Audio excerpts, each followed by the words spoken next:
The Creature and the Queen. The Creature and the Queen. Focus question. Who is the Queen and how has she affected this world? I like the octopus creature inside and now it's sitting on the table in the little house in the desert. Giving me the once over, it doesn't look impressed. Who might you be? It asks. I'm Queen. And that's Audie, I said. Outside, Audie lifts his head and wags his tail at the sound of his name. Who and what might you be? You couldn't pronounce my name with your inadequate human tongue. Jasper refers to us as cephaloids for our resemblance to certain creatures from your world. Though I'm not sure if we should take offense. We're the natural residents of this realm. You can call me Seth, I suppose. Is Jasper also a human? Very much so, though I don't begrudge him that. He's a decent enough fellow, allowing me to secrete myself away in his stomach on occasion. Seth shakes slightly, and shimmering sand dusts the table. As he speaks, the sand swirls and forms itself into a small candle that lights itself. His influence seems to have fewer negative consequences than the others of your species. I want to ask what just happened, but Seth raises a tentacle to touch me.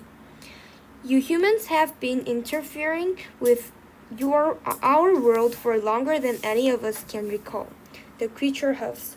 It used to be endearing, even pleasurable, to watch you manipulate the sands to construct your deepest desires and then be on your way.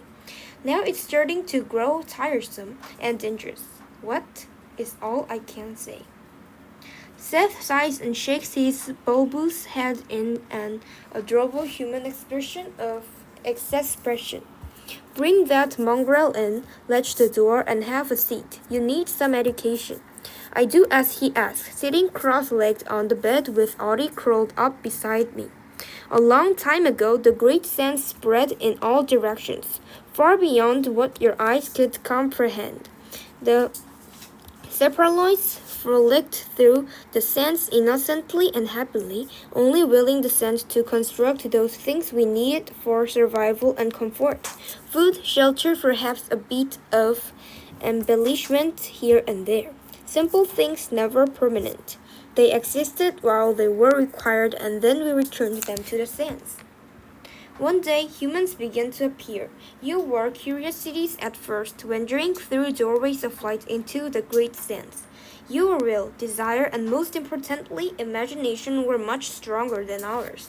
Humans discovered that these things, which are so essential to your consciousness,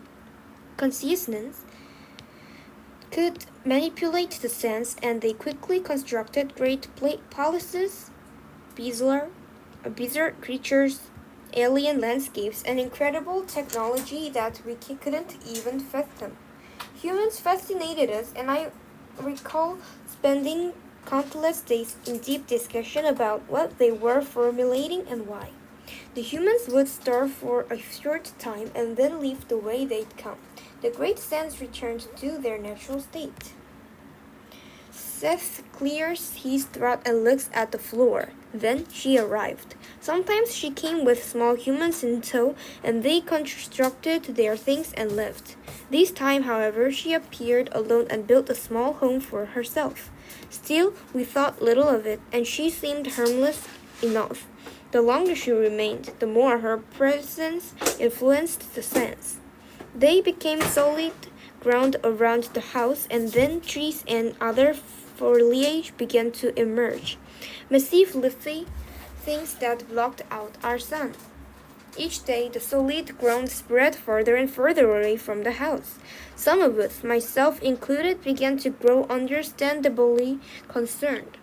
Others thought a small island of solidity in the vastness of the great sands didn't pose a threat. Eventually, we agreed that one of us should at least attempt a conversation with the woman and ask if she would kindly stop expanding her solid land or return to your world. Being the most eloquent and level-headed among us, I was elected to speak with her. Since none of us had ever attempted to converse with a human before, the occasion caused quite a commotion. A large population of cephaloids gathered in the sands around the solid area to see and hear what could be seen and heard. I hauled myself onto the solid ground and maneuvered my way to the house. Before I could make any sign of greeting, a small human flung the door open, lifted me quite rudely into the air, and hauled me through Domicile. a domicile. Domicile. More youngsters were littered about the place. She must have created them from the sands as well. The one carrying me placed me atop a large table and commenced impolitely giggling. The woman slashed the youngsters. She seemed genuinely surprised when I spoke, explaining to her the effects of her influence on the great sands, our home. At first, she seemed empathetic to our appellate, until I mentioned that she might consider returning to where she came from. Her expression became very grim, let me tell you, and she picked me up and flung me out of the house. "This is our home now," she screamed, "and no one will take it from us."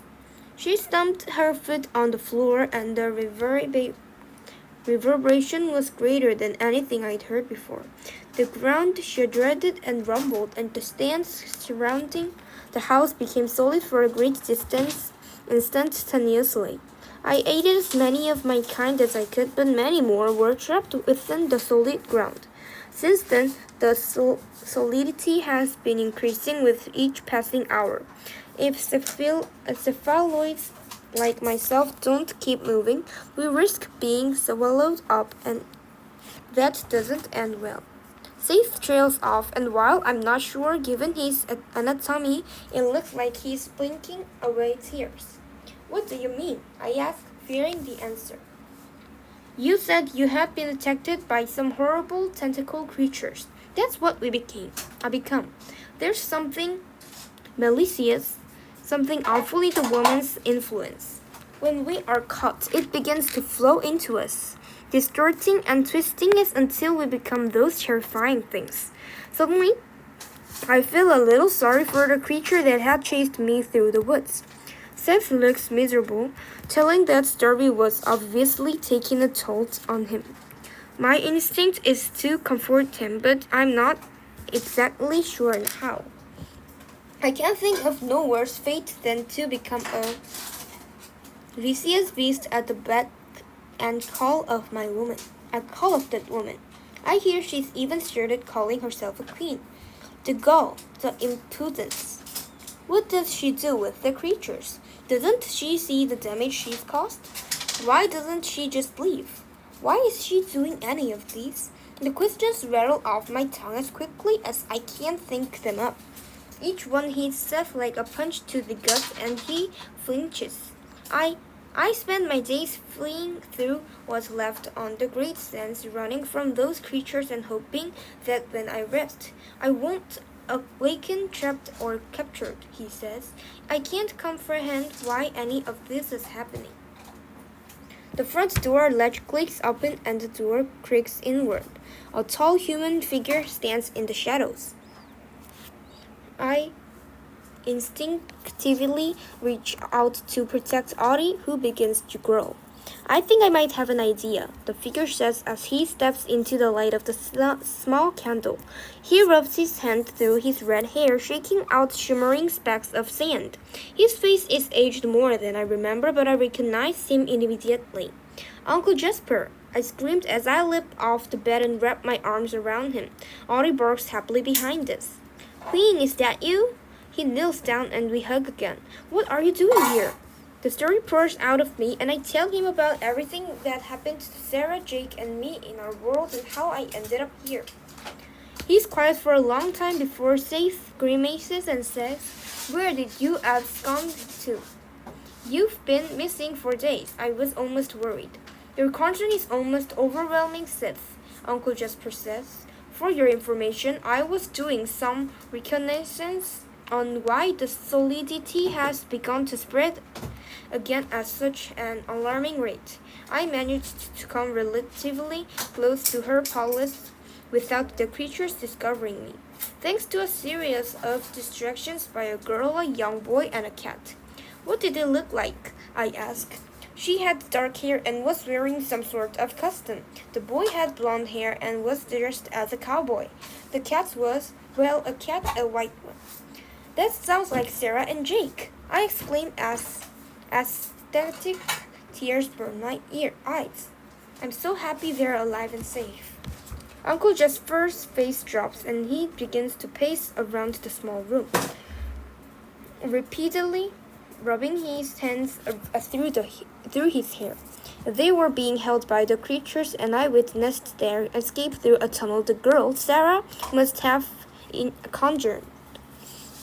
I assumed they had escaped danger, so I continued on my path to the palace and arrived just in time to see Sarah and Jake follow the cat right through the front doors. Seth gasps dramatically and covers his mouth with his tentacles. So, that's why the solid ground is spreading. I don't understand, I'd say.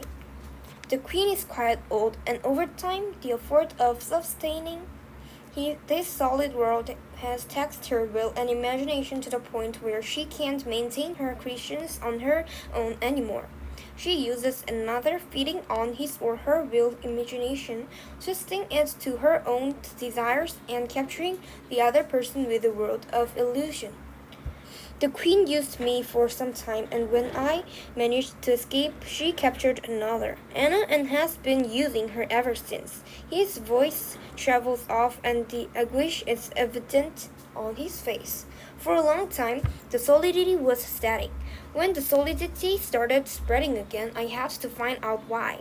I believe the queen was reaching out to lure in someone whose imagination and will was more powerful than Anna's. And who has more imagination and will than children?